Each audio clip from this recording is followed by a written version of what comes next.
എല്ലാവർക്കും നമസ്കാരം. ഇത്തരമൊരു വാട്സപ്പ് കൂട്ടായ്മയിലേക്ക് സഫ്ദർ ഹഷ്മിയുടെ ഓർമ്മ ദിനത്തിന് എന്നെ വിളിച്ചതിന് ആദ്യമേ നിങ്ങളോടുള്ള സ്നേഹം പങ്കുവയ്ക്കുകയാണ്. എന്തായാലും കുറച്ച് കാര്യങ്ങളാണ് ഞാനിവിടെ പറയാൻ ഉദ്ദേശിക്കുന്നത്. അതിനുശേഷം ഗ്രൂപ്പ് അംഗങ്ങളുടെ ഇടപെടലുമായി ബന്ധപ്പെട്ട് സംസാരിക്കേണ്ട കാര്യങ്ങൾ പറയാം എന്നാണ് ആഗ്രഹിക്കുന്നത്. അതുകൊണ്ട് എല്ലാവരുടെയും സജീവമായ ഒരു ഇടപെടൽ ഉണ്ടാവണമെന്ന് പറഞ്ഞുകൊണ്ട് ആരംഭിക്കാം. സഫ്ദർ ഹഷ്മിയെക്കുറിച്ച് ഓർക്കുമ്പോൾ 89 അദ്ദേഹം കൊല്ലപ്പെടുന്നത്. അപ്പോൾ 89 മുന്നേ തന്നെ ദില്ലിയുടെ തെരുവുകളിൽ ധാരാളം നാടകങ്ങൾ, ഏകദേശം 40ഓളം നാടകങ്ങൾ എന്നാണ് പറഞ്ഞു കേൾക്കുന്നത്. അപ്പോൾ കേരളത്തിൽ നിന്ന് ഞങ്ങൾക്കും വളരെ കൗതുകമുണ്ടായിരുന്നു ഹഷ്മിയുടെ നാടകങ്ങളെക്കുറിച്ച് അറിയുന്നതിന്.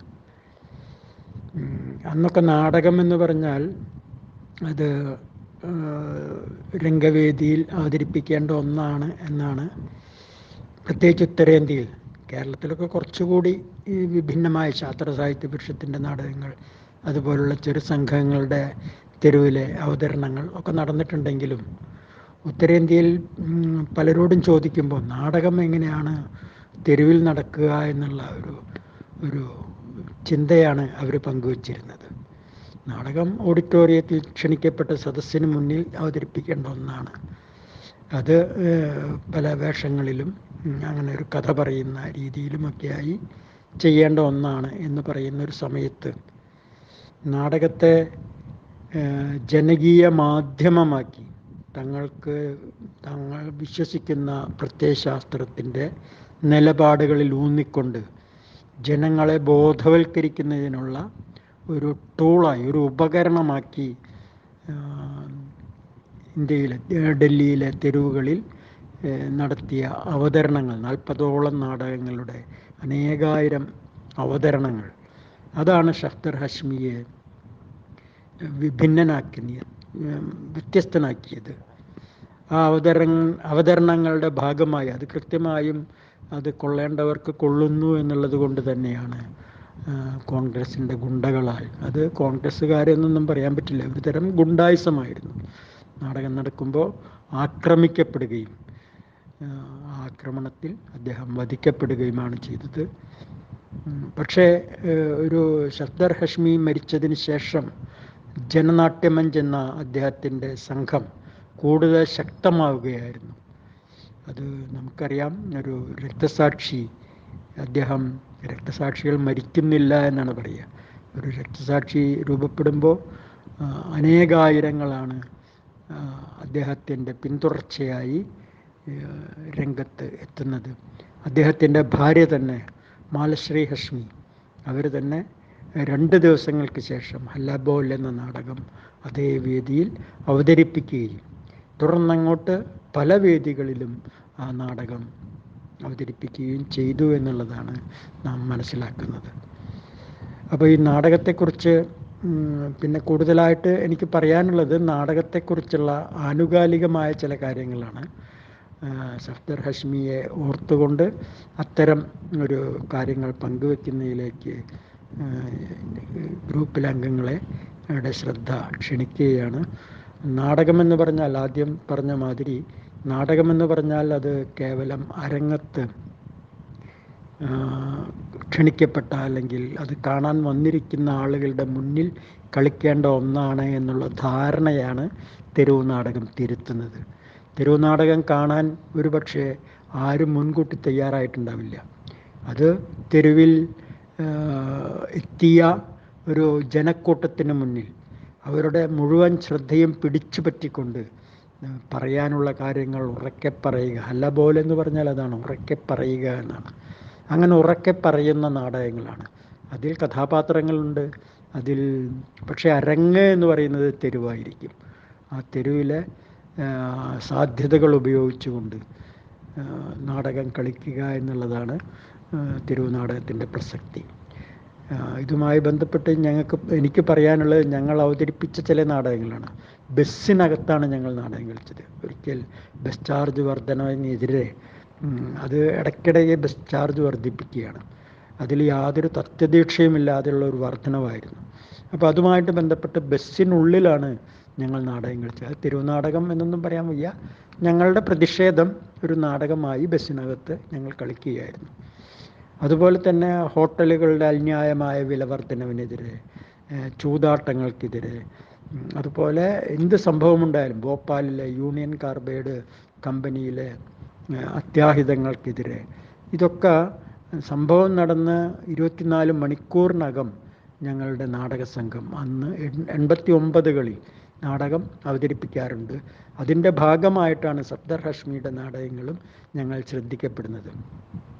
അപ്പം അങ്ങനെ നാടകം എന്ന് പറയുന്നത് കേവലം ഒരു കലാ പ്രചരണം മാത്രമല്ല, നമ്മളുടെ ആശയപ്രചരണം കൂടിയാണ്. നമുക്ക് പറയാനുള്ള കാര്യങ്ങൾ ഏറ്റവും ശക്തമായി പറയാൻ, അതൊരു പ്രസംഗത്തെക്കാൾ പ്രസക്തമായ രീതിയിൽ ആളുകളുടെ ഇടയിൽ സ്വാധീനിക്കാൻ കഴിവുള്ള ഒരു മാധ്യമം എന്ന നിലയിലാണ് നമ്മൾ നാടകങ്ങളെ കണ്ടിരുന്നത്. ഇന്നും നമ്മൾ നാടകം ചെയ്യുന്നത് അത്തരം ഒരു ഇതിൻ്റെ ഭാഗമായിട്ടാണ്. അതല്ലാതെ കേവലം കൗതുകത്തിന് വേണ്ടി, അതല്ലെങ്കിൽ വലിയ കൊട്ടിഘോഷങ്ങൾക്ക് വേണ്ടി ചെയ്യുന്ന നാടകം പലതരത്തിലുണ്ട്. ഒന്ന്, ഉത്സവപ്പറമ്പുകളിൽ കാണികളെ സമയം കളയാൻ വേണ്ടി കാണികളുടെ മുന്നിൽ എന്തൊക്കെയോ ദ്വയാർത്ഥ പ്രയോഗങ്ങളോടെ കൂടെ നടത്തുന്ന ഒരു തരം കച്ചവട നാടകങ്ങൾ. അവരുടെ ഉദ്ദേശം കച്ചവടം ചെയ്യുക എന്നുള്ളതാണ്. ആളുകളെ ഇക്കിളിപ്പെടുത്തുന്ന, അല്ലെങ്കിൽ ആളുകൾക്ക് കൂടുതൽ സന്തോഷം തോന്നിപ്പിക്കാവുന്ന തരത്തിൽ ഡയലോഗുകളൊക്കെ പറഞ്ഞ്, തമാശയൊക്കെ പറഞ്ഞ്, അങ്ങനെ ആളുകളെ രസിപ്പിച്ച് കച്ചവടം നല്ല രീതിയിൽ നടത്തുന്ന പൈങ്കിളി നാടകങ്ങൾ അഥവാ കമേഴ്സ്യൽ നാടകങ്ങൾ എന്നൊക്കെ പറയാവുന്ന നാടകങ്ങൾ. അതിനെ ഒരു പക്ഷേ കേരളത്തിലെ ആളുകൾ അറിയുന്നത് പ്രൊഫഷണൽ നാടകം എന്ന പേരിലാണ്. അത് അവരുടെ പ്രൊഫഷനൊന്നുമല്ല, അത് അവരുടെ കച്ചവടമായിരുന്നു. അതുകൊണ്ടാണ് നമ്മൾ കമേഴ്സ്യൽ നാടകം എന്നതിനെ പേരിട്ട് വിളിക്കാൻ ശ്രമിച്ചത്. നേരെ മറിച്ച് പ്രൊഫഷണൽ നാടകം എന്ന് പറഞ്ഞാൽ നാടകത്തെ ഒരു പ്രൊഫഷനാക്കി, അത് നാടകം അഭ്യസിച്ചതിന് ശേഷം നാടകത്തിൻ്റെ കൃത്യമായ വശങ്ങൾ മനസ്സിലാക്കി അതിനെ ഒരു തൊഴിലാക്കി ജീവിക്കുന്ന കുറച്ച് പേരുണ്ട്. അത് നാടകം പഠിച്ചവരാണ്, നാടകത്തെ വളരെ ഗൗരവപൂർവം അരങ്ങത്ത് അവതരിപ്പിക്കുന്നവരാണ്. കേരളത്തിൽ അങ്ങനെ പ്രൊഫഷണൽ തിയേറ്റേഴ്സ് ഉണ്ട്, പക്ഷേ അത് അത്ര സജീവമൊന്നുമല്ല. എങ്കിലും പല വ്യക്തികളും ഉണ്ടായിരുന്നു.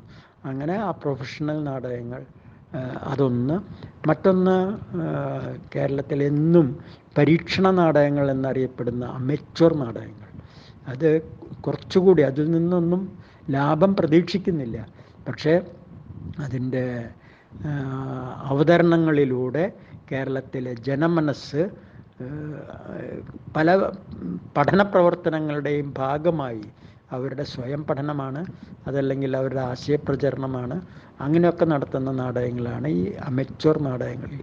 അത് ഒരു പക്ഷേ അമച്വർ നാടകമെന്ന് പറയാമോ എന്നുള്ള കാര്യത്തിൽ സംശയമുണ്ട്. അത് മെച്വേർഡാണ്. അമച്വർ എന്ന് വെറുതെ പറയാണ്, അത് മെച്വേർഡാണ്. പക്ഷേ അത് വളരെ ഗൗരവമായ നാടക പ്രവർത്തനമാണ്. അതിനൊക്കെ പുറമേയുള്ള ഈ തെരുവ് നാടകങ്ങൾ, അത് ശാസ്ത്ര സാഹിത്യ പരിഷത്തൊക്കെയാണ് കേരളത്തിൽ ഏറ്റവും അധികം തെരുവ് നാടകങ്ങളിലൂടെ ജനശ്രദ്ധ നേടിയിട്ടുള്ളത്.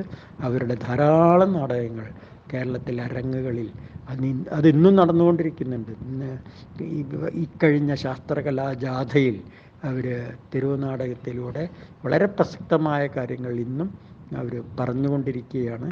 അതുപോലെ മറ്റ് സംഘങ്ങളും അത് ഒരു പക്ഷേ തിരഞ്ഞെടുപ്പ് എടുക്കുമ്പോൾ എല്ലാവരും തെരുവ് നാടകം എന്നും പറഞ്ഞ് എന്തൊക്കെയോ തെരുവിൽ കാണിക്കുന്നു എന്നുള്ളതിനപ്പുറത്ത് കൃത്യമായ നിലപാടുകളിൽ ഊന്നിയ നാടകങ്ങൾ ധാരാളം രംഗത്ത് വന്നുകൊണ്ടിരിക്കുന്നുണ്ട്. ഈ സഫ്ദർ ഹാഷ്മിയുടെ ഓർമ്മ ദിനത്തിൽ ആ തെരുവ് നാടകങ്ങൾ അവതരിപ്പിച്ച എല്ലാ കലാകാരന്മാരെയും ഓർത്തുകൊണ്ട് നാടകത്തെ വളരെ സഗൗരവം കാണാൻ ശ്രമിക്കുന്ന ഒരു ജനത, അതുപോലെ തന്നെ ഈ നാടക സംഘങ്ങളോടൊപ്പം സഞ്ചരിക്കുന്ന കാണികളുടെ വലിയൊരു നിര, ഇവരൊക്കെയാണ് മലയാളത്തിലെ നാടകത്തെയും ഇന്ത്യൻ നാടകവേദിയെയും മുന്നോട്ട് നയിക്കും. പ്രതികരണങ്ങളൊന്നും വന്നു തുടങ്ങിയിട്ടില്ല എന്ന് തോന്നുന്നു. അതുകൊണ്ട് ചെറിയ ചെറിയ ക്ലിപ്പിങ്സ് ആയിട്ട് കുറച്ചുകൂടി പറയാം എന്ന് കരുതുകയാണ്. അതിനിടയിൽ ഗ്രൂപ്പ് അംഗങ്ങളുടെ ഒരു പ്രതികരണങ്ങൾ വന്നാൽ അതുമായി ബന്ധപ്പെട്ട് സംസാരിക്കാം എന്ന് ആണ് ഉദ്ദേശിക്കുന്നത്. അപ്പോൾ ഹഷ്മിയുടെ നാടകങ്ങൾ, അത് ഇന്നലെയാണ് ഇത്തരം ഒരു പ്രഭാഷണം, അനുസ്മരണ പ്രഭാഷണം വേണമെന്ന് ഇതിൻ്റെ ഗ്രൂപ്പിൻ്റെ തന്നെ സംഘാടകരിൽ ഒരാൾ എന്നെ വിളിച്ച് പറഞ്ഞത്. ഗ്രൂപ്പ് അംഗങ്ങളായിട്ട് വലിയ ഒരു പരിചയം ഒന്നും എനിക്കില്ല. എന്നെ സംബന്ധിച്ച് നാടകവുമായി ബന്ധപ്പെട്ട കാര്യങ്ങൾ പറയാമെന്നുള്ളത് കൊണ്ട് ഞാനത് പറഞ്ഞ വഴിക്ക് അത് സമ്മതിക്കുകയാണ് ചെയ്തത്. കാരണം കുറച്ച് നേരം നാടകവുമായിട്ട് ബന്ധപ്പെട്ട കാര്യങ്ങളൊക്കെ സംസാരിക്കാം, അതായിരുന്നു എൻ്റെ മനസ്സിലുള്ള ധാരണ. ഒപ്പം തന്നെ ഹഷ്മിയെ വളരെ ആദരവോടെയും ഒക്കെ കണ്ടുകൊണ്ടിരിക്കുന്ന, അല്ലെങ്കിൽ അങ്ങനെ ആ രീതിയിലാണ് ഹഷ്മിയെ നമ്മൾ കാണുന്നത്. ഹഷ്മിയുടെ നാടകങ്ങളാവട്ടെ, അത് പലപ്പോഴും നാടകങ്ങൾ വായിച്ചിട്ടുള്ള അനുഭവമാണ് നമുക്കുള്ളത്. നാടകം കാണാൻ വളരെ കുറച്ചേ കഴിഞ്ഞിട്ടുള്ളൂ. ഹല്ലബോൾ കണ്ടിട്ടുണ്ട്, അതുപോലെ ചില നാടകങ്ങൾ മാത്രമേ കാണാൻ കഴിഞ്ഞിട്ടുള്ളൂ. പിന്നെ പലതും വായിക്കുകയാണ് ചെയ്തത്. അതും ഹഷ്മിയുടെ രക്തസാക്ഷിത്വത്തിന് ശേഷമാണ് അത്തരം നാടകങ്ങൾ കാണാൻ അവസരം കിട്ടുന്നത്. അതിനു മുമ്പ് സഫ്ദർ ഹഷ്മിയുടെ ജനനാട്യമഞ്ചിനെ കുറിച്ച് കേട്ടിട്ടുണ്ട്. ഞങ്ങൾ ഇറക്കിയിരുന്ന ഒരു രംഗഭാഷ എന്ന് പറയുന്ന ഒരു പ്രസിദ്ധീകരണം ഉണ്ടായിരുന്നു. ഒരു നാടകം മാത്രം, നാടകവുമായി ബന്ധപ്പെട്ട കാര്യങ്ങൾ മാത്രം കൈകാര്യം ചെയ്തിരുന്നൊരു ത്രൈമാസികമായിരുന്നു. അപ്പോൾ അതിലൊക്കെ നമ്മളൊരു തെരുവ് നാടക പതിപ്പ് പ്ലാൻ ചെയ്തിരുന്നു. അത് ഇറങ്ങാതെ പോയി. 2 ലക്കേ രംഗഭാഷ ഇറങ്ങിയുള്ളൂ. അതിൽ തെരുവുനാടക പതിപ്പിൽ നമ്മൾ സഫ്ദർ ഹഷ്മിയെ ഇൻട്രൊഡ്യൂസ് ചെയ്യാനൊക്കെയാണ് ഉദ്ദേശിച്ചിരുന്നത്. കേരളത്തിലെ തെരുവുനാടകങ്ങളും അതുപോലെ സജീവമായി നടക്കുന്ന തെരുവുനാടകങ്ങളും ഒക്കെ ഇൻട്രൊഡ്യൂസ് ചെയ്യണമെന്നാണ് കരുതിയിരുന്നത്. അതിൽ സഫ്ദർ ഹഷ്മിയുടെ നാടകങ്ങളെക്കുറിച്ച് അത് കേട്ടറിവ് വെച്ചുകൊണ്ടാണ് സഫ്ദർ ഹഷ്മിയെ നമ്മൾ ഇൻട്രൊഡ്യൂസ് ചെയ്യാനൊക്കെ ഉദ്ദേശിച്ചത്. പക്ഷെ അതിനിടയിലാണ് കോൺഗ്രസ് അതിൻ്റെ ഒരു ഗുണ്ടകൾ, അവർക്ക് എന്താ വെച്ചാൽ നാടകമൊന്നുമല്ല അവരുടെ വിഷയം. അവർക്കെതിരായി പറയുന്ന ശബ്ദങ്ങൾ ഇല്ലാതാക്കുക എന്നുള്ളതാണ്. പക്ഷെ ആ ശബ്ദങ്ങൾ ഇല്ലാതാവുകയല്ല ചെയ്യുന്നത്, ശബ്ദങ്ങൾ കൂടുതൽ സജീവമാവുകയാണ് ചെയ്തത്. അത് എപ്പോഴും അങ്ങനെയാണ് സംഭവിക്കുന്നത്. നമ്മളൊരാളെ ഇല്ലാതാക്കുന്നതോടുകൂടി ആ ശബ്ദം നിലച്ചു പോവുകയല്ല, അവർ പറഞ്ഞത് ശരിയായിരുന്നു എന്നുള്ളത് ഏറ്റുപറയാൻ ആയിരങ്ങളുണ്ടായിരിക്കും. അതാണ് ഇവിടെ സംഭവിച്ചത്. അപ്പോൾ ഹഷ്മിയുടെ ആ ഓർമ്മയിൽ കേരളത്തിൽ നടക്കുന്ന തെരുവ് നാടകങ്ങളുടെയോ അല്ലെങ്കിൽ നാടകങ്ങളുടെയും ഒക്കെ കാര്യങ്ങളാണ് ഇനി ഞാൻ പറയാനായിട്ട് ഉദ്ദേശിക്കുന്നത്. കേരളത്തിൽ മുഴുവൻ എന്താ പറയുക, നല്ല കാര്യങ്ങളാണ് നടന്നുകൊണ്ടിരിക്കുന്നത് എന്ന അഭിപ്രായം എനിക്കില്ല. പല പ്രതിസന്ധികളും കേരളത്തിലെ നാടക സംഘങ്ങൾക്കും കേരളത്തിലെ സാമൂഹ്യ പ്രശ്നങ്ങളിലും ഒക്കെ നിലനിൽക്കുന്നുണ്ട്. ഈ അടിസ്ഥാനത്തിലാണ്, അല്ലാതെ എല്ലാ സുഖകരമായ ഒരു കാലത്തിലൂടെയല്ല നമ്മൾ നടന്നു പോയിക്കൊണ്ടിരിക്കുന്നത്. വളരെ ജാതീയമായും അതുപോലെ തന്നെയുള്ള മറ്റ് അസമത്വങ്ങളുടേതായ പല പ്രശ്നങ്ങളും, ദലിത് പ്രശ്നങ്ങൾ, സാമ്പത്തികമായ ചില ബുദ്ധിമുട്ടുകൾ, ഇങ്ങനെ പല പ്രതിസന്ധികളും നിറഞ്ഞ ഒരു ലോകത്ത് നാടകം എന്ന ഒരു വലിയൊരു ക്യാൻവാസ്, ആ ക്യാൻവാസിനെ കുറിച്ച് നമുക്ക് പറയുമ്പോൾ നാടകം നടക്കുന്നത് ശരിക്കും കാണികളുടെ മനസ്സിലാണ്.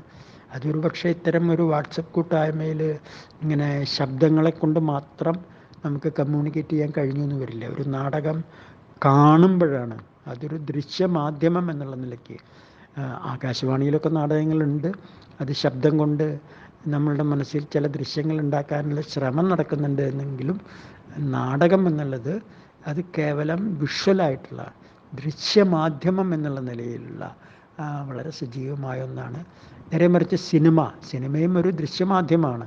പക്ഷേ അത് ഒരിക്കൽ പറഞ്ഞത് റിപ്പീറ്റ് ചെയ്യുക മാത്രമേ സിനിമയിൽ സാധ്യമാവുന്നുള്ളൂ. അതല്ലാതെ ഇന്നലെ പറഞ്ഞ കാര്യങ്ങൾ അതിനെ കുറച്ചുകൂടി ശക്തമാക്കി പറയാൻ സിനിമയ്ക്ക് ഇന്ന് കഴിയില്ല. ഇന്നത്തെ സാഹചര്യം വെച്ച് നമുക്ക് ആ സിനിമ മാറ്റി വായിക്കാം, ഇന്നത്തെ സാഹചര്യങ്ങളുടെ അടിസ്ഥാനത്തിൽ.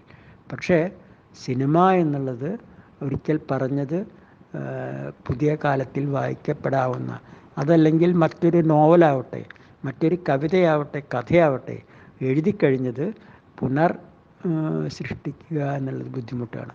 അത് എഴുതിയത് പുതിയ സാഹചര്യത്തിൽ, പുതിയ കാലത്ത്, പുതിയ ആളുകൾ വായിക്കുന്നു എന്ന് മാത്രം. അപ്പോൾ അങ്ങനെ അപ്പുറത്ത് നാടകം എന്ന് പറയുമ്പോൾ അത് ഇന്നലെ നടന്ന ഒരു അവതരണമാവില്ല. നേരെ മറിച്ച് ഇന്നത്തെ സാഹചര്യങ്ങൾക്കനുസരിച്ച് ആ നാടകം മാറും. നമ്മൾ ഒരിക്കൽ പറയാറുണ്ട്, ഒരു റഷ്യൻ പഴമൊഴിയുണ്ട്, ഒരിക്കൽ കുളിച്ച പുഴയിൽ രണ്ടാമതൊന്നും കുളിക്കാൻ പറ്റില്ല എന്ന്. കാരണം ആ വെള്ളം ഒഴുകിപ്പോയി കഴിഞ്ഞു. അതുപോലെ തന്നെ ഒരിക്കൽ അവതരിപ്പിച്ചൊരു നാടകം രണ്ടാമതും റീപ്രൊഡ്യൂസ് ചെയ്യാൻ പറ്റില്ല. കാരണം അവിടെ കാണികൾ മാറിയിട്ടുണ്ട്, സദസ്സ് മാറിയതോടൊപ്പം തന്നെ നടന്മാരുടെ ആറ്റിറ്റ്യൂഡ് മാറിയിട്ടുണ്ട്, സാഹചര്യങ്ങൾ മാറിയിട്ടുണ്ട്. അവിടെ നടക്കുന്നത് പുതിയൊരു നാടകമായിരിക്കും. അവിടെ ആ പ്രമേയത്തിന് കൂടുതൽ മൂർച്ച കൂട്ടാവുന്ന തരത്തിൽ പുതിയ ആശയങ്ങൾ നാടകസംഘത്തിൻ്റെ മനസ്സിൽ രൂപപ്പെട്ടിട്ടുണ്ടാവും. അപ്പോൾ അങ്ങനെ നാടകം എന്നുള്ളത് ഏറ്റവും അങ്ങനെ രാഗി മിനുക്കാവുന്ന, കൂടുതൽ മൂർച്ച കൂട്ടാവുന്ന ഒരു ടൂളാണ് എന്നുള്ളത് കൊണ്ടാണ് നാടകം ഒരിക്കലും പരാജയപ്പെടില്ല എന്ന വിശ്വാസത്തിൽ നമ്മൾ പ്രവർത്തിച്ചു കൊണ്ടിരിക്കുന്നത്. കേരളത്തിൽ അങ്ങനെ പ്രവർത്തിക്കുന്ന ധാരാളം സംഘങ്ങൾ ഉണ്ട് എന്ന് പറയാൻ കഴിയില്ല. എങ്കിലും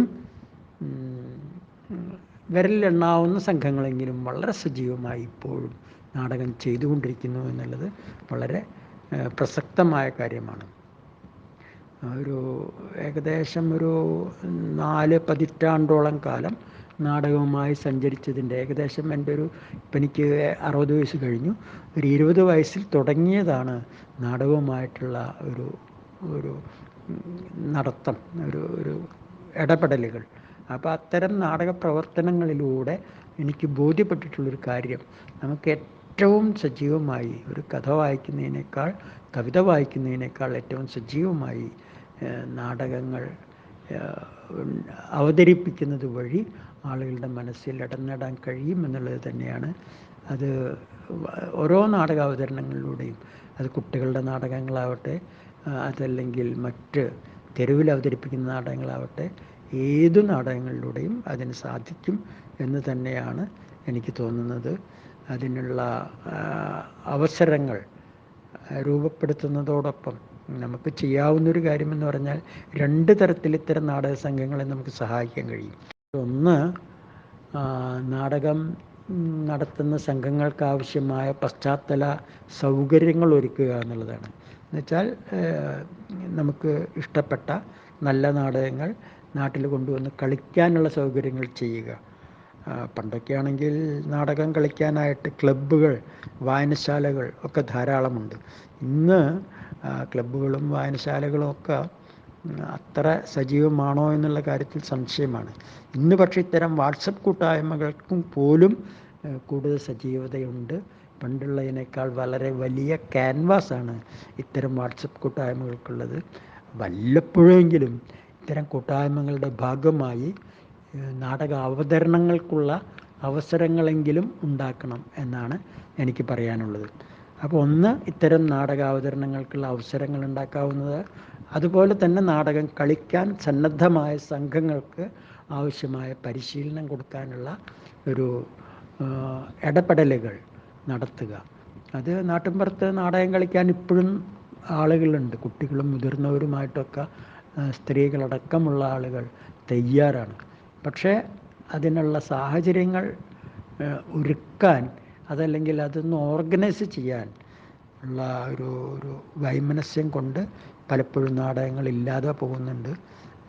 പ്രത്യേകിച്ച് യുവജനോത്സവങ്ങളിൽ ഒക്കെ നാടകങ്ങൾ ഒതുങ്ങിപ്പോകുന്നത് അതുകൊണ്ടാണ് എന്ന് തോന്നുന്നു.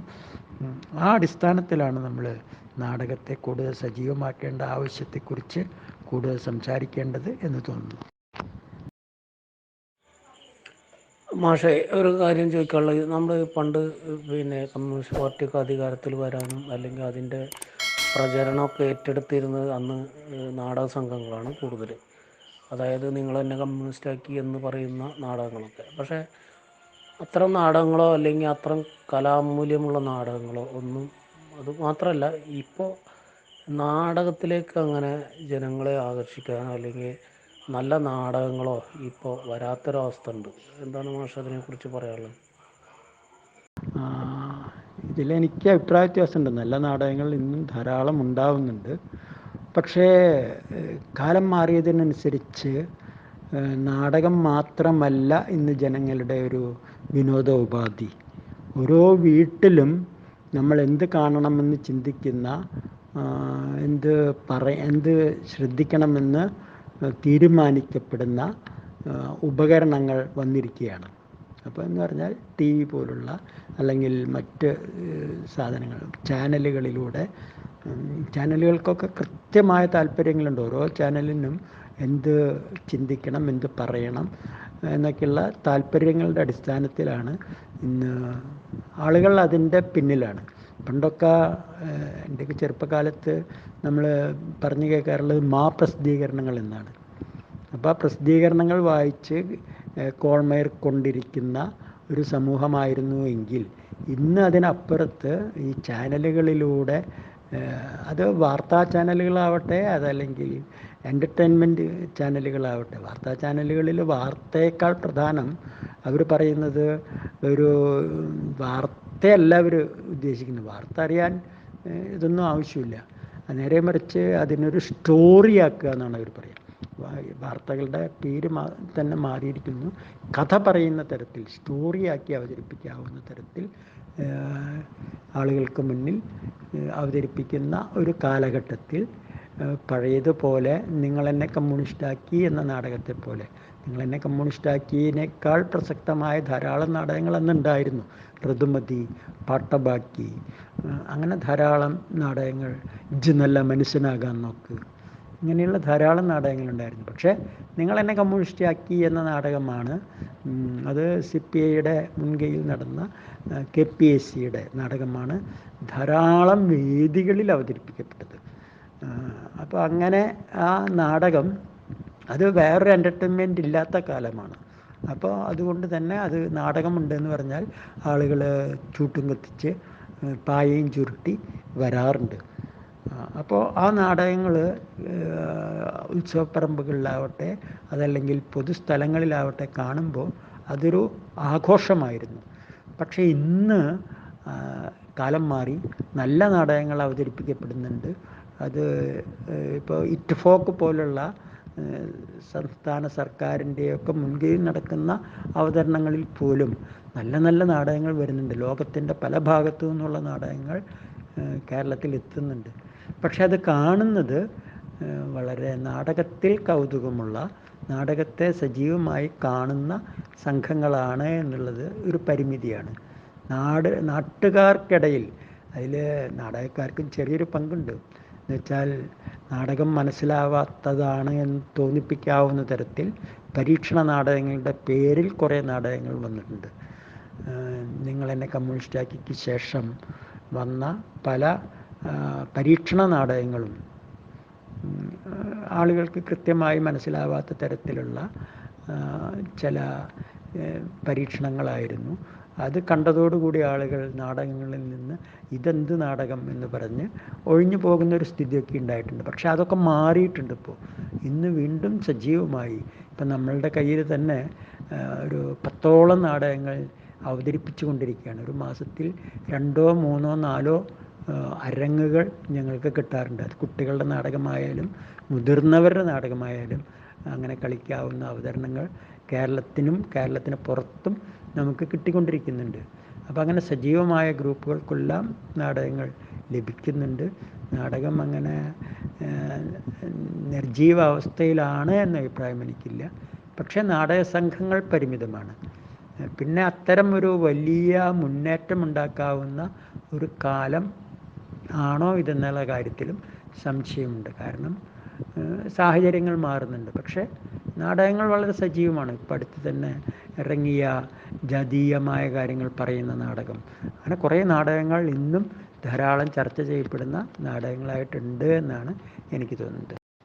ആകെ പറയാനുള്ളതാണ്. അല്ലാണ്ട് സപ്തരശ്മിയുടെ നാടകങ്ങളെക്കുറിച്ച് മാത്രമല്ല നമ്മൾ പറയുന്നത്.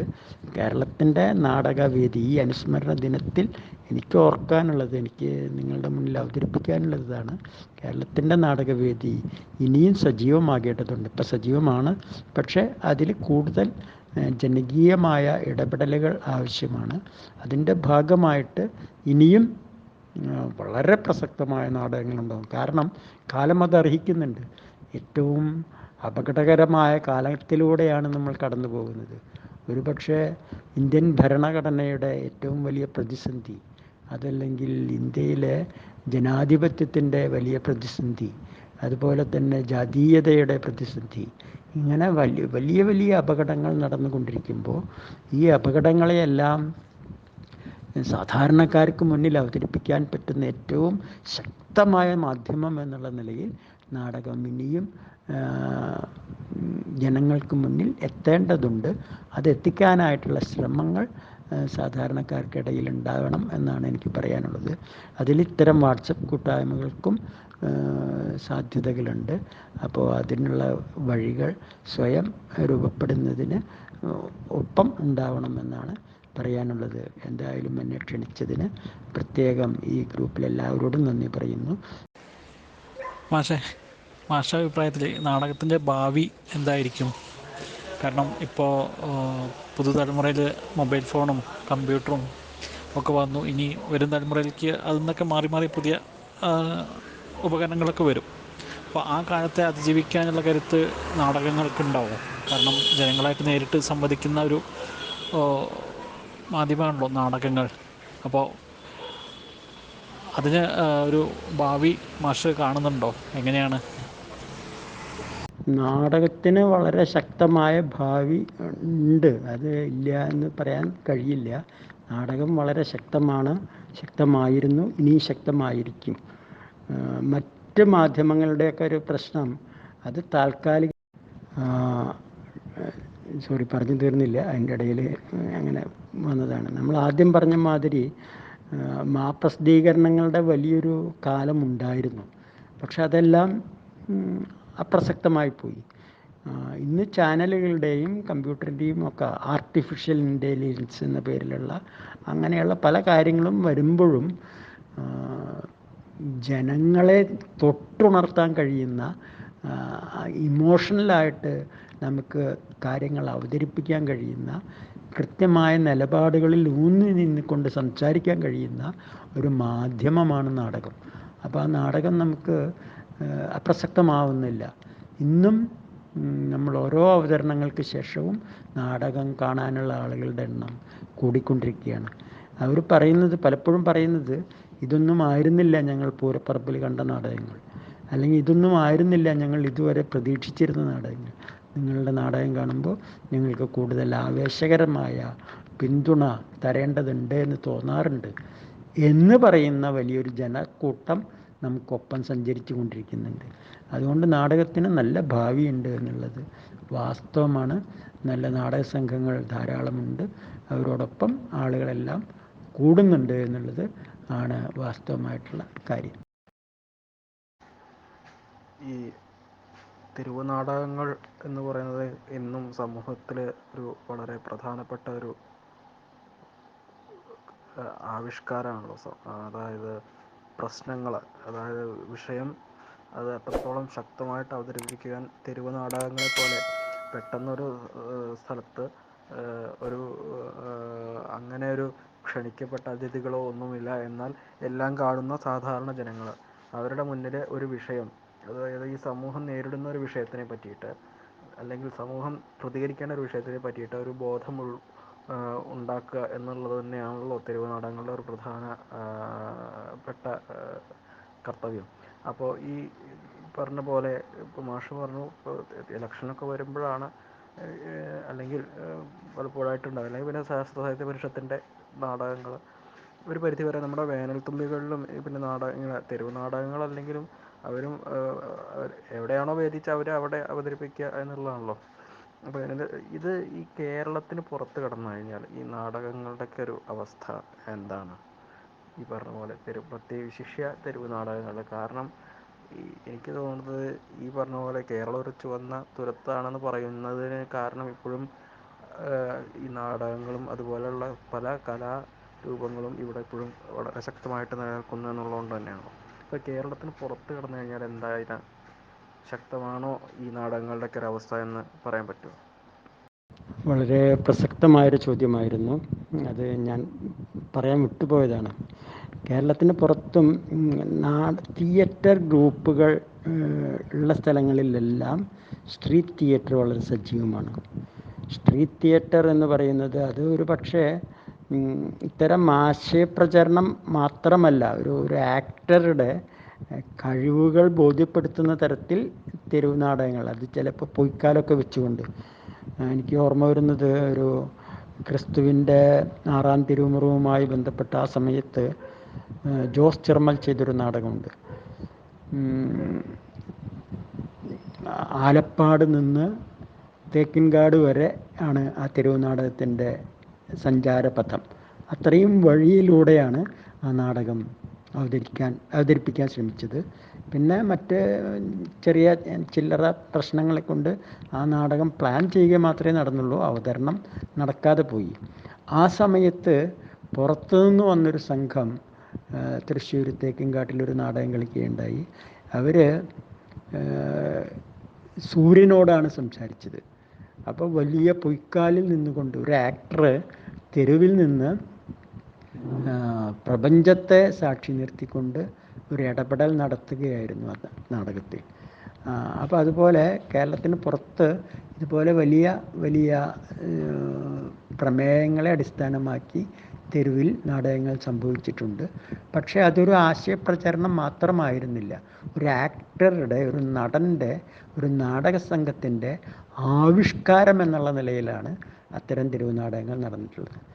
കേരളത്തിൽ വളരെ വ്യത്യസ്തമായി ആശയപ്രചരണത്തിനും സ്വന്തം നിലപാടുകൾ ജനങ്ങൾക്ക് മുന്നിൽ അവതരിപ്പിക്കുന്നതിനും വേണ്ടിയാണ് തെരുവ് നാടകങ്ങൾ നടന്നുകൊണ്ടിരിക്കുന്നത്, ഇപ്പോഴും നടക്കുന്നത് അങ്ങനെയാണ്. അതിൽ രണ്ടിലും വ്യത്യാസമുണ്ട്. മാഷേ നമസ്കാരം, ഞാൻ മോഹനാണ്, ദമാമിൽ നിന്നും സംസാരിക്കുന്നു. നാട്ടിൽ വെള്ളിനേഴിയിലാണ്. പ്രഭാഷണത്തിനിടയിൽ പൊതുവേ ഞങ്ങളുടെ ആരുടെയും ചർച്ചകളും സംസാരങ്ങളും പാടില്ല എന്നാണ് ഞങ്ങളുടെ രീതി. മാഷെ ഞങ്ങളെ അതിലേക്ക് സ്വാഗതം ചെയ്തതിൽ പ്രത്യേകം സന്തോഷമുണ്ട്. അപ്പോൾ എനിക്ക് തെരുവുനാടകങ്ങളെക്കുറിച്ച് അറിയാനുള്ള താല്പര്യത്തിൻ്റെ ഭാഗമായി കൊണ്ടുള്ളതാണ് എനിക്ക് മാഷോട് ചോദിക്കാനുള്ളത്. എങ്ങനെയാണ് തെരുവു നാടകത്തെ കലാകാരന്മാരിലൂടെ നമുക്ക് അവതരിപ്പിക്കാൻ സാധിക്കുക? അതിൻ്റെ ക്ലാസ്സുകൾ എങ്ങനെയൊക്കെ വേണ്ട എന്ന് കിട്ടിക്കഴിഞ്ഞ് കഴിഞ്ഞാൽ പൊതുവേ ഇത്തരം കൂട്ടായ്മകൾ കൂടുന്നിടത്തേക്കൊക്കെ ഇത്തരം സാന്നിധ്യങ്ങൾ നമുക്ക് എത്തിക്കാൻ സാധിക്കുമല്ലോ. അതിന് വേണ്ട കരുതലുകൾ, അതിന് വേണ്ട ക്ലാസ്സുകൾ, അതിന് വേണ്ട ഇടപെടലുകൾ എങ്ങനെയൊക്കെയാണ് വേണ്ടതെന്ന് പറഞ്ഞാൽ നന്നായിരുന്നു. നല്ല ചോദ്യം. തെരുവ് നാടകത്തിന് 2 കാര്യങ്ങളാണ് വേണ്ടത്. ഒന്ന്, നാടകക്കാരുണ്ടായിരിക്കണം. നാടകം പരിശീലിക്കുന്ന, നാടകത്തെ ഗൗരവമായി കാണുന്ന ആക്ടേഴ്സ്, അതിൻ്റെ സ്ക്രിപ്റ്റ്, അങ്ങനെയുള്ള എല്ലാ കാര്യങ്ങളും, പ്രോപ്പർട്ടീസ് ഒക്കെ ഉണ്ടാക്കാൻ പറ്റാവുന്ന തരത്തിലുള്ള ഒരു സംഘം ഉണ്ടായിരിക്കണം. മറ്റൊന്ന്, ആ സംഘത്തിൻ്റെ ഒരു ആശയപരമായ വ്യക്തത, അത് വളരെ പ്രധാനമാണ്. ഇപ്പം ഞാൻ കുറച്ച് മുന്നിൽ പറഞ്ഞ മാതിരി കേരളത്തിൽ തെരുവ് നാടകങ്ങൾ എന്ന് പറയുന്നത് കൃത്യമായ ആശയങ്ങൾ അവർക്ക് പറയുന്ന തരത്തിൽ ഉള്ള നാടകങ്ങളാണ് ഉണ്ടാവാറ്. കേരളത്തിന് പുറത്താവട്ടെ അവർ തെരുവ് നാടകം കളിക്കുന്നത്, അല്ലെങ്കിൽ ഇന്ത്യക്ക് പുറത്തും, കേരളത്തിന് മാത്രമല്ല ഇന്ത്യക്ക് വെളിയിലും തെരുവ് നാടകങ്ങൾ ചെയ്യുന്നത്, അവർ ആക്ടറുടെ, ആളുകളുടെ മുഴുവൻ അറ്റൻഷൻ കിട്ടാവുന്ന തരത്തിൽ, മുഴുവൻ ശ്രദ്ധയും കിട്ടാവുന്ന തരത്തിൽ പൊയ്ക്കാലുകളൊക്കെ ഉപയോഗിച്ച്, അല്ലെങ്കിൽ വലിയ ശബ്ദങ്ങളിലൂടെ, വാഹനങ്ങൾ ഉപയോഗിച്ച്, അല്ലെങ്കിൽ പ്രപഞ്ചത്തിലുള്ള എല്ലാ സാധനങ്ങളും അവരും തെരുവ് നാടകത്തിൻ്റെ ഭാഗമാക്കും. തെരുവ് നാടകത്തിൻ്റെ ഒരു സാധ്യതയും അതാണ്. അരങ്ങ് എന്ന ചെറിയ ഒരു ചതുരത്തിന് പുറത്ത് നിന്നുകൊണ്ട്, ചിലപ്പോൾ ഒരു കടൽ തീരത്ത്, അതല്ലെങ്കിൽ ഒരു കുന്നിൻ മുകളിൽ, അതല്ലെങ്കിൽ ഒരു റോഡ്, തെരുവിൽ, എവിടെയും നമുക്ക് ആവിഷ്കരിക്കാവുന്ന ഒന്നാണ് തെരുവ് നാടകം. അതാണ് അതിൻ്റെ സാധ്യത. മാത്രമല്ല, സാധാരണ പറയാറുള്ളൊരു സാധനം, നാടകങ്ങളിൽ കാണികൾ ഇരുട്ടത്തിരിക്കുകയും വേദിയിൽ മാത്രം പ്രകാശം പരക്കുകയും ചെയ്യുന്ന ഒരു മാന്ത്രിക ലോകം സൃഷ്ടിക്കുമ്പോൾ തെരുവ് നാടകങ്ങളാവട്ടെ കാണികളും നടന്മാരും ഒരേ വെളിച്ചത്തിൽ വരികയും ശബ്ദങ്ങളും ബഹളങ്ങളും ഒക്കെ ഉണ്ടാവുമ്പോഴും അതിനെയെല്ലാം ഒരേ തരത്തിൽ കാണുകയും അതിനിടയിലൂടെ കൃത്യമായി സ്വന്തം നിലപാടുകൾ സ്വന്തം ധാരണകൾ അവതരിപ്പിക്കുകയും ചെയ്യുക എന്ന വലിയൊരു സാധ്യതയാണ് തെരുവ് നാടകങ്ങൾക്കുള്ളത്. അപ്പോൾ തെരുവ് നാടകം ചെയ്യാനായിട്ട് തീർച്ചയായും നാടക പരിശീലനം ആവശ്യമുണ്ട്. ഒപ്പം തന്നെ നാടക സംഘത്തിൻ്റെ ഒരു രാഷ്ട്രീയ വിദ്യാഭ്യാസം എന്ന് ഞാൻ പറയും. എന്ത് നാടകം കളിക്കണം എന്നുള്ളത് അതൊരു പക്ഷേ കേരളത്തിലെ തിരുവനാടക സംഘങ്ങൾക്കാണ് കൂടുതൽ മനസ്സിലാവുക എന്ന് തോന്നുന്നു. അങ്ങനെയുള്ള ഒരു അവയർനെസ്, സാമൂഹ്യമായ ബോധം രൂപപ്പെടാവുന്ന തരത്തിലുള്ള ഇടപെടലുകൾ കൂടി ആവശ്യമുണ്ട്. ഇത് രണ്ടും ഉണ്ടാകുമ്പോഴാണ് നല്ല തിരുവനാടകങ്ങൾ സാധ്യമാവുക എന്നാണ് എനിക്ക് തോന്നുന്നത്. മറ്റൊന്ന് മാഷോട് ചോദിക്കാനുള്ളത്, മാറിയ കാലഘട്ടത്തിനനുസരിച്ച് നവമാധ്യമങ്ങളെ നമുക്ക് എങ്ങനെ ഇതിൻ്റെ കൂടെ കൂട്ടിക്കൊണ്ട് നമുക്ക് ചെയ്യാൻ പറ്റും? അതിലേക്ക് വേണ്ട നമ്മുടെ പ്രവർത്തനങ്ങൾ എങ്ങനെയൊക്കെയാണ് വേണ്ടത്? കാരണം ഇതും ഒരു തെരുവാണല്ലോ. ഈ തെരുവിൽ നമുക്ക് എങ്ങനെ കൂട്ടായിട്ട് ഇടപെട്ടുകൊണ്ടുള്ള ഒരു സാധനത്തെ അവതരിപ്പിക്കുന്നതിൻ്റെ മാർഗങ്ങൾ എന്തെങ്കിലും ആവിഷ്കരിക്കാൻ പറ്റുന്നതല്ലേ? ഈ നാടകം ഞാൻ ഒരിക്കൽ സൂചിപ്പിച്ചിരുന്നു. നാടകം എന്ന് പറയുന്നത് ഒരു വിഷ്വൽ ദൃശ്യ ആവിഷ്കാരമാണ്. അത് നാടകം ഇപ്പോൾ കമ്മ്യൂണിക്കേറ്റ് ചെയ്യും. ഇപ്പം നമ്മളൊരു കാര്യം പറയുമ്പോൾ ചിലപ്പോൾ അതിൻ്റെ വിരുദ്ധോക്തിയിലാവുമ്പോൾ കാണികൾ മനസ്സിലാക്കുക. അപ്പോൾ അത് അയാളുടെ ചലനം കൊണ്ടും അയാളുടെ ഭാവം കൊണ്ടും മനസ്സിലാക്കുന്ന ഒന്നാണ്. അപ്പോൾ നാടകം നേരിട്ട് എന്താ പറയുക, കണ്ട് മനസ്സിലാക്കേണ്ട ഒരു സാധനമാണ്. മറ്റ് നവമാധ്യമങ്ങളിലൂടെ മറ്റ് പ്രചരണം സാധ്യമാണ്. ഇപ്പം നമ്മൾ ചെയ്യുന്നതും അത്തരം ഒരു പ്രചരണം തന്നെയാണ്. നാടകത്തെ സപ്പോർട്ട് ചെയ്യാവുന്ന രീതിയിൽ കാര്യങ്ങൾ ആലോചിക്കാനും പഠനങ്ങൾ നടത്താനും ഒക്കെ നവമാധ്യമങ്ങൾക്ക് കഴിയും. നേരെ മറിച്ച് അവതരണങ്ങൾ തന്നെയാണ് നാടകത്തെ സജീവമാക്കുന്നത്. അപ്പം നാടകം നന്നായി മനസ്സിലാക്കപ്പെടുന്നത് അതിൻ്റെ അവതരണങ്ങളിലൂടെയാണ്.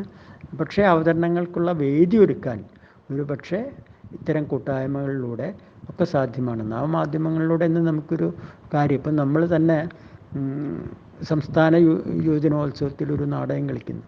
അത് കേരളത്തിലെ ഏകദേശം എല്ലാവരും അറിഞ്ഞു കഴിഞ്ഞു.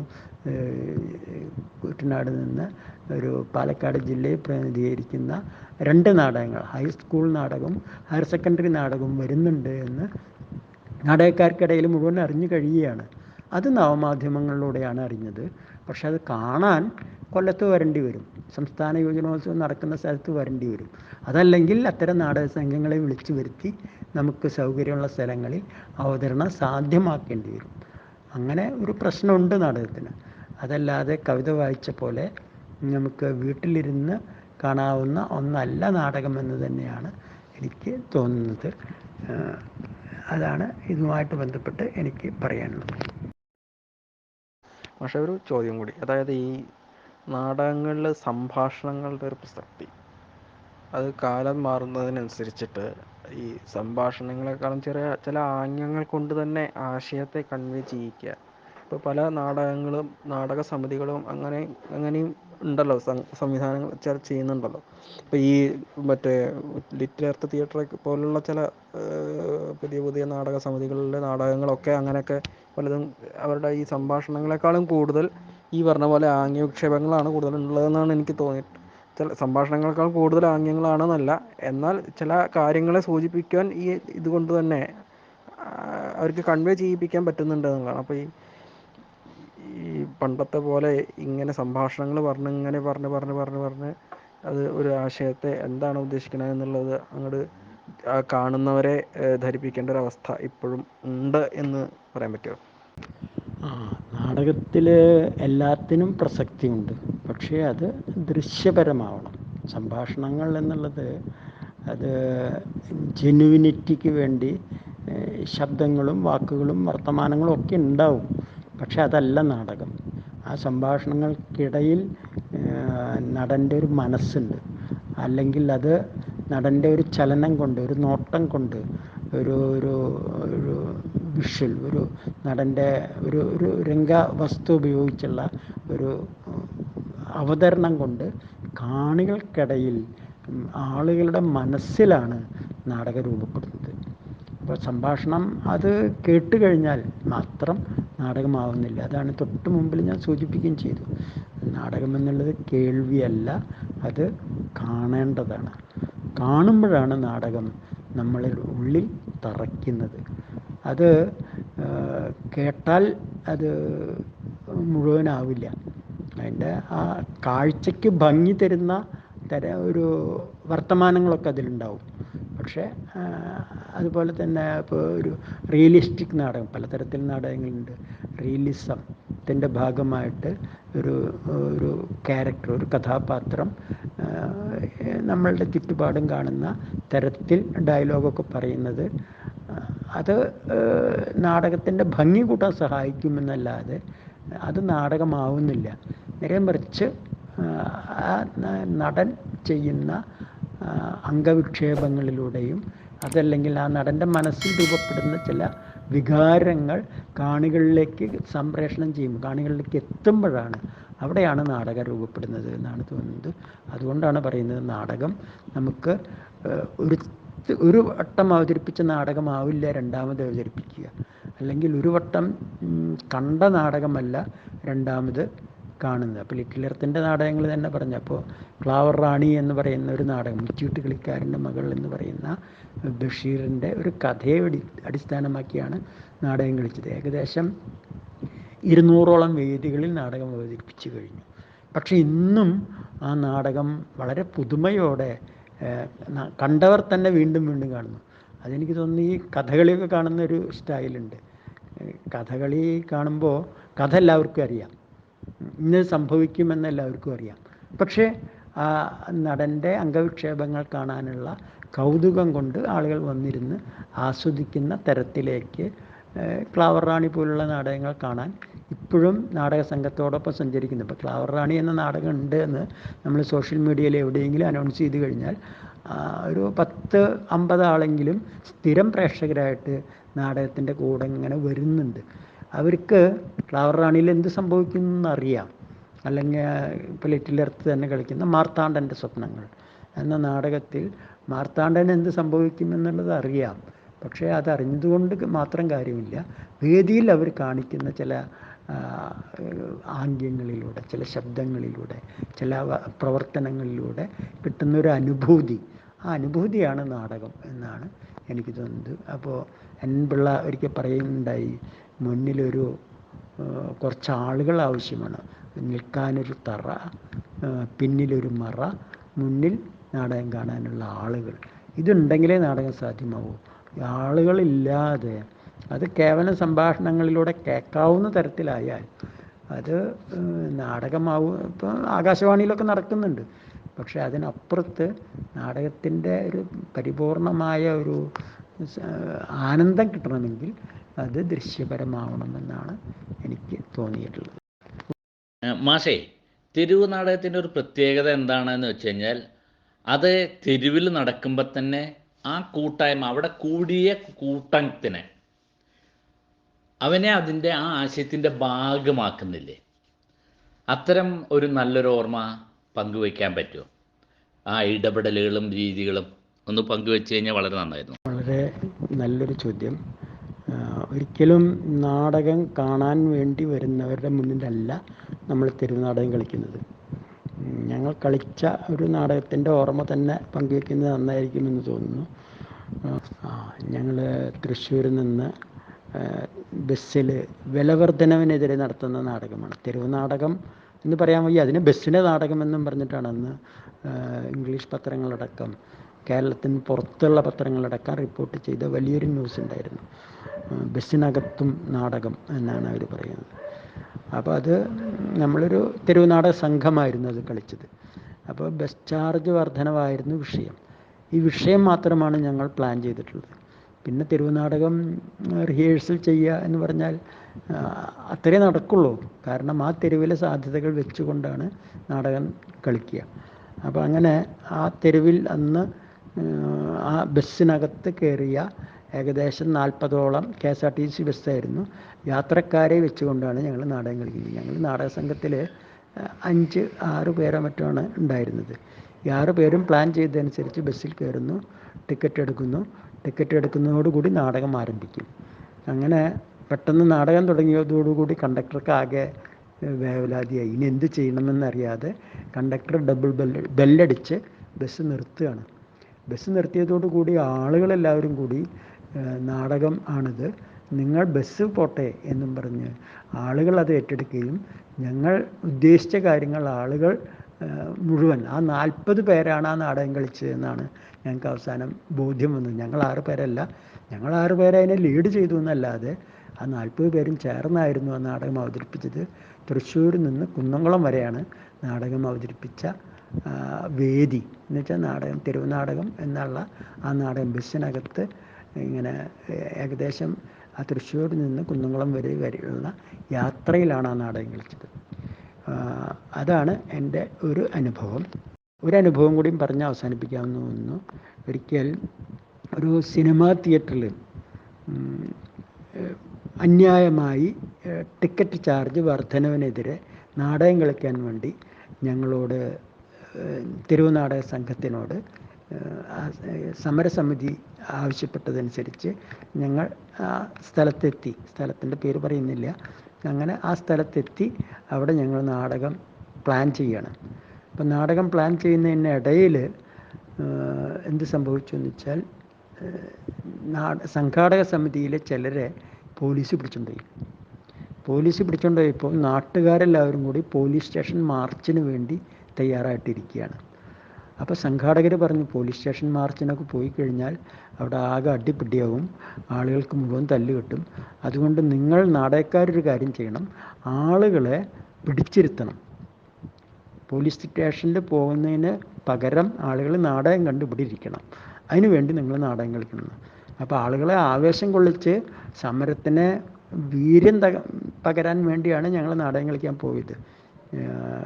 സിനിമാ തിയേറ്റർ ബഹിഷ്കരിക്കണമെന്നൊക്കെ പറയാവുന്ന തരത്തിൽ ആളുകളെ ആവേശം കൊള്ളിക്കാൻ പോയ ഞങ്ങൾ നാടകം കളിക്കേണ്ടത് നാടകം തുടങ്ങുന്ന നേരത്താണ് പറയുന്നത്, ആളുകളെ പിടിച്ചിരുത്തുന്ന നാടകമാണ് നിങ്ങൾ കളിക്കേണ്ടതെന്ന്. അങ്ങനെ ഞങ്ങൾ ഏകദേശം 1.5 മണിക്കൂറോളം നേരം ആളുകളെ അതേ സ്ഥലത്ത് ഇരുത്തി. എന്നുവെച്ചാൽ നാടകം ഇങ്ങനെ നടക്കുന്നത്, കഥ പറഞ്ഞ് അങ്ങനെ നാടകം നടന്ന് 1.5 മണിക്കൂർ കഴിഞ്ഞപ്പോഴേക്കും പിന്നെ ഞങ്ങൾക്ക് പറയാൻ പറ്റാതായി. ആളുകൾ പോലീസ് സ്റ്റേഷനിലേക്ക് മാർച്ച് ചെയ്യുകയായിരുന്നു. അപ്പോൾ ആ സംഭവം ഞാൻ പറഞ്ഞു ഇത്രയേ ഉള്ളൂ. നാടകം നടക്കുന്നത് ആളുകളുടെ മനസ്സിലാണ്. ആ നാടകം അങ്ങനെ രൂപപ്പെടുന്നു. അതുകൊണ്ടാണ് തെരുവ് നാടകം ഇത്രയും ശക്തമായൊരു ടൂളായി മാറുന്നത്. അപ്പോൾ അങ്ങനെ നാടകത്തിൻ്റെ അനുഭവങ്ങൾ ധാരാളമുണ്ട്.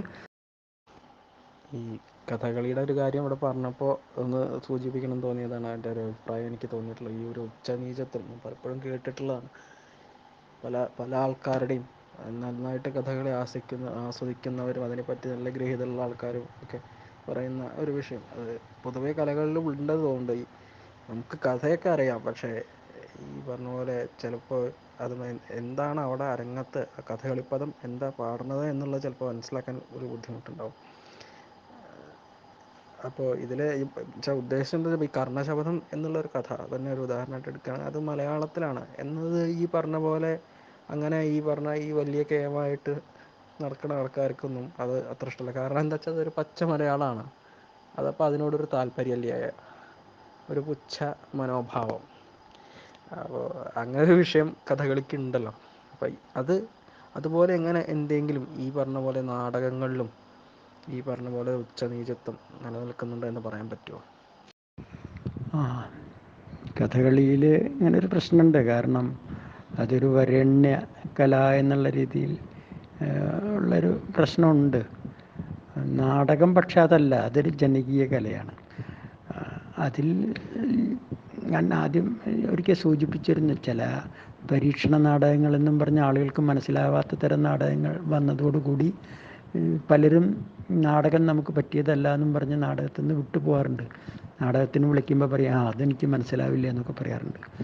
അത് നാടകം അറിയാത്ത, പരീക്ഷണം മാത്രം അങ്ങനെ നടത്തിക്കൊണ്ടിരുന്ന ചില സംഘങ്ങളുടെ ഇടപെടൽ വഴി സംഭവിച്ചു പോയതാണ്.